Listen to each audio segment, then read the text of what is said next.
5 बजे आया 22 तारीख को, तो 4 बजे से जो एकदम धड़कनें तेज हो गई थी।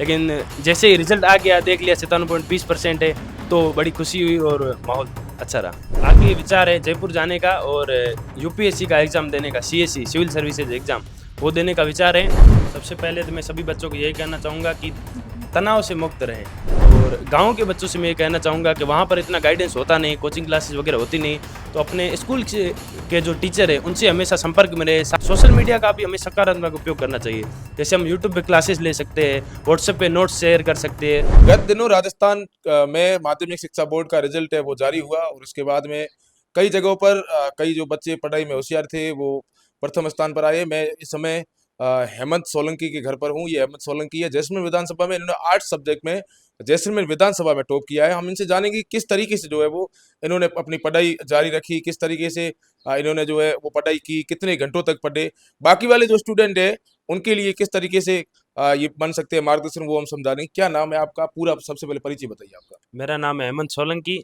और मेरे पिताजी का नाम है जीवनलाल सोलंकी, और मैं खोयाला गांव से हूँ और पिछले 5 सालों से जैसलमेर में अध्ययन कर रहा हूँ। किस तरीके से सफर रहा 12th का? सफ़र कुछ नहीं, 10वीं में बोर्ड एक बार दे चुके हैं, तो एक बार प्रैक्टिस हो चुकी है। इस बार कुछ ज़्यादा तनाव था नहीं और आराम से पढ़ाई की और अच्छे परसेंट आए। आप जो स्टूडेंट है, बाकी वाले जो छात्र है, आने वाले समय में उनको किस क्या कहोगे, किस तरीके से तैयारी करनी होगी? आपने किस तरीके से पूरी तैयारी की? उनको मैं यही कहूँगा कि परीक्षाओं का ज़्यादा दबाव ना लें, अपने मन को शांत रखें और दिन में कम से कम साल पूरा 2-3 घंटे ज़रूर पढ़ाई करें, और परीक्षा के टाइम अपने घंटों को बढ़ाएँ, जैसे 5 या 6 घंटे पढ़ें, और किताब और पासबुक के सम्मेलन से दोनों को साथ में चलते रहें, और रिवीजन जितना हो सके उतना ज़्यादा रिवीजन करें।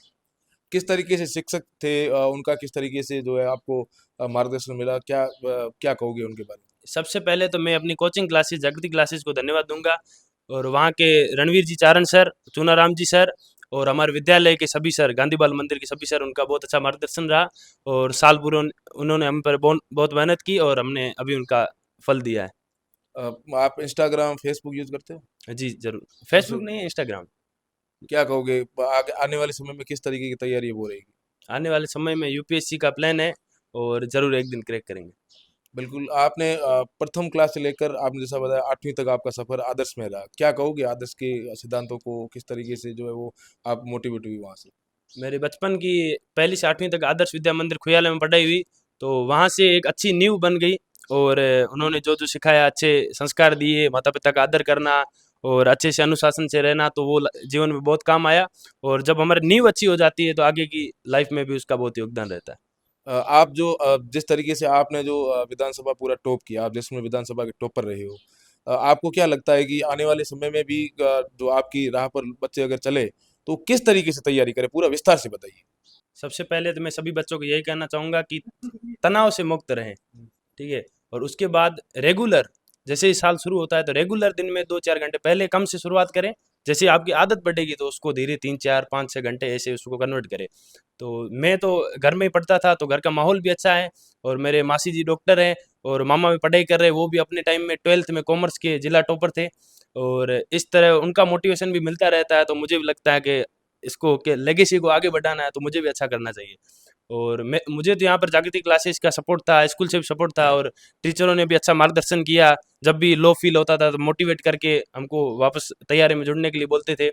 और गाँव के बच्चों से मैं ये कहना चाहूँगा कि वहाँ पर इतना गाइडेंस होता नहीं, कोचिंग क्लासेस वगैरह होती नहीं, तो अपने स्कूल के जो टीचर हैं उनसे हमेशा संपर्क में रहे, साल पूरा उनसे बातचीत करते रहे। अगर कोई दिक्कत आ रही पढ़ाई में तो उनसे पूछिए कैसे करें, तो वो भी एक कंपटीशन एग्जाम निकाल के आए, तो उनको भी एक्सपीरियंस है, तो वो आपको अच्छी तरह से बता सकते हैं कि कैसे करना है, क्या करना है। और मैं ये बताना चाहूँगा कि सोशल मीडिया, आज का ज़माना सोशल मीडिया का है, पूरी दुनिया इंटरनेट पे है, तो हर चीज़ के 2 पहलू होते हैं, सकारात्मक और नकारात्मक। तो इन सोशल मीडिया का भी हमें सकारात्मक उपयोग करना चाहिए। जैसे हम यूट्यूब पे क्लासेस ले सकते हैं, व्हाट्सएप पे नोट्स शेयर कर सकते हैं, और उन्हीं को बार-बार रिवाइज़ करके, जैसे हमारे जागृति क्लासेस में सर हर 2-3 दिन में नोट्स भेजते थे व्हाट्सएप पे, तो हम उनको साल पूरा वही रिवाइज़ किया है और वही बहुत काम आए। इसलिए गाँव के बच्चों से यही बोलना चाहूँगा, आज के टाइम में क्या है कि गाँव में उतनी गाइडेंस नहीं है, और बच्चे नशे की राह पे या किसी और लोफरगिरी की राह पे ज़्यादा चलने लग गए हैं। तो टीचरों से भी ये निवेदन है गाँव के, वो बच्चों पे ध्यान दें और उनको मार्गदर्शन करते रहे समय-समय पर, और उनका भी रिजल्ट अच्छा रहे। अब आगे का क्या प्लान है, विस्तार से बताइए, किस तरीके से पढ़ाई, कहाँ जाओगे? क्योंकि 12th हो गई है, एक सिटी पूरी हो गई है पढ़ाई शिक्षा की, जी। अगली सिटी किस तरीके से पार करने का विचार? आगे विचार है जयपुर जाने का और यूपीएससी का एग्ज़ाम देने का, सीएससी सिविल सर्विसेज एग्ज़ाम वो देने का विचार है। और जयपुर जाके दृष्टि कोचिंग ज्वाइन करने का विचार है। तो अगर वो सही सब बैठा तो वहाँ पे कोचिंग ज्वाइन करके आगे वाले ग्रेजुएशन तक 2-3 साल लगातार यूपीएससी की तैयारी करेंगे और उसके बाद जैसे ही अटेम्प्ट का मौका मिलेगा अटेम्प्ट देंगे और ज़रूर ये कॉन्फिडेंस है कि एक दिन ज़रूर क्रैक करेंगे जब यूपीएससी। आपका परिणाम आया तो किस तरीके की खुशी हुई? परिणाम है अब तो क्या हो चुका है कि हर साल 90 से पार बनते हैं तो उतनी एक्साइटमेंट नहीं होती, पहले पहले होती थी। लेकिन हाँ ठीक है, वो खुशी है कि जैसलमेर विधानसभा में प्रथम है, 97% है और घर में भी सब खुश हैं और दोस्त भी सब खुश है और बधाई मिलती है तो उसका एक खुशी तो होता ही है। लेकिन इस खुशी को 2-4 दिन तक ही सीमित है, इसको एकदम सर पे नहीं चढ़ाना चाहिए। 2-4 दिन खुश खुश रह कर और आने वाले लक्ष्य की तरफ अपना अग्रसर करना चाहिए। अपने जो आपके जो गुरुजन रहे, जो शिक्षक रहे, उनको क्या कहना चाहोगे? मैं सभी गुरुजनों को, जागृति क्लासेस के टीचर्स, हमारे गांधी बाल विद्या मंदिर के टीचर्स, हमारे आदर्श विद्या मंदिर खुयाला के टीचर्स, आदर्श विद्या मंदिर जैसलमेर के टीचर्स, सभी को, क्योंकि जीवन के हर घड़ी में कहीं न कहीं उनका योगदान रहा, उनकी शिक्षा मिली है, तो सबको मैं धन्यवाद कहना चाहूँगा। और मैं कहूँगा कि आगे जाके उनके सिखाए हुए अनुशासन और राह पे चल के एक दिन सफल ज़रूर होंगे। आपके परिवार में आपके अलावा और कोई पढ़ाई करता है? मेरे एक बड़े भैया हैं, वेदराज सोलंकी, वो अभी सेकंड ईयर जेएनयू से जोधपुर से कर रहे हैं। पिताजी क्या काम करते हैं? पिताजी ओएनजीसी में कार्य करते हैं। क्या आप पिताजी को जब ये आपके परिणाम की जब जानकारी मिली तो किस प्रकार से खुशी जाहिर हुई? पिताजी बहुत खुश थे और गांव का एक ग्रुप है उसमें बार बार मार्कशीट शेयर हो रही थी और उनके दोस्तों की बधाई के फ़ोन आ रहे थे, तो पिताजी बड़ा खुश है और मम्मी भी बड़ी खुश है। इस तरह घर में बहुत खुशी का माहौल है।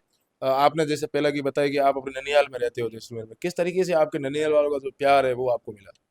पहले जब हम गांव में पढ़ते थे छुट्टियों में एक्साइटमेंट होती थी कि इस बार नानी के घर जाएंगे, मामा के साथ खेलेंगे वगैरह जो भी। तो अब तो 5 साल से इधर ही है और मामा का भी अच्छा सपोर्ट है। मामा भी बात बात पे हमें मोटिवेट करते रहते हैं, मार्गदर्शन करते रहते हैं कि आगे जाके क्या करना है। और नानी जी, नाना जी, मासी तो सब इधर ही है, भाई भी इधर ही पढ़ते हैं और मम्मी भी इधर ही शिफ्ट हो गई पिछले 4-5 साल से। तो वही घर वाला माहौल है।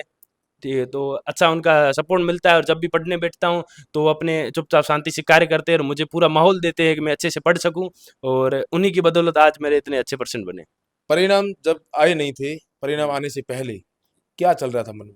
कुछ नहीं सर, परिणाम तो पता था 1.5-2 महीने बाद आएगा, तो पहले शांति थी। लेकिन जैसे ही न्यूज़ें आने लगी कहाँ आ जाएगा, 2-4 दिन में आएगा, तो थोड़ी-थोड़ी ऐसी टेंशन बिल्ड हुई। और 5 बजे आया 22 तारीख को, तो 4 बजे से जो एकदम धड़कनें तेज़ हो गई थी। लेकिन जैसे ही रिजल्ट आ गया, देख लिया 97.20% है, तो बड़ी खुशी हुई और माहौल अच्छा रहा। बिल्कुल, ये खुइयाला के निवासी है और इनका ये जो है जैसलमेर विधानसभा के अंदर 8 सब्जेक्ट में ये टॉपर रही है। इनका ये कहना है कि बच्चे जो है वो एकाग्रता और ध्यान से अगर पढ़ाई करें तो ये मुकाम कोई बड़ी बात नहीं है और इनका भविष्य का जो लक्ष्य है वो यूपीएससी का है और इनका ये साफ तौर से कहना है कि मैं कोशिश करूंगा और प्रयास करूंगा। जिस तरीके से 12th के अंदर इन्होंने पूरी विधानसभा के अंदर प्रथम स्थान हासिल किया है, तो निश्चित रूप से ये उम्मीद कर रही है और ये इनका जो हौसला है वो ये कह रहा है कि ये यूपीएससी तक जा पाएंगे। अब देखना ये होगा कि इन्हीं तरह बाकी वाले छात्र हैं वो किस तरीके से इनके सानिध्य में इनका मार्गदर्शन लेते हैं या फिर इनकी जो जिस तरीके से पढ़ाई का माहौल रहा, जिस तरीके से इनके जो 12 सालों के अंदर अलग अलग विद्यालयों में ये गए और इनका जिस तरीके से सफर रहा, क्या ये बच्चे उन तरह जा पाएंगे या नहीं जा पाएंगे। तो इन्होंने सोशल मीडिया का भी ये कहा कि सोशल मीडिया का जिस तरीके से उपयोग लोग दुरुपयोग कर रहे हैं उस तरीके से नहीं करना चाहिए। सोशल मीडिया को पॉजिटिव रूप से भी आप यूज में ले सकते हो। इन्होंने ये भी कहा कि जो जागृति क्लासेज है वहाँ पर भी सोशल मीडिया के बारे में इनको सही तरीके से जो है उपयोग करने के लिए कहा गया और कहा जा भी रहा है।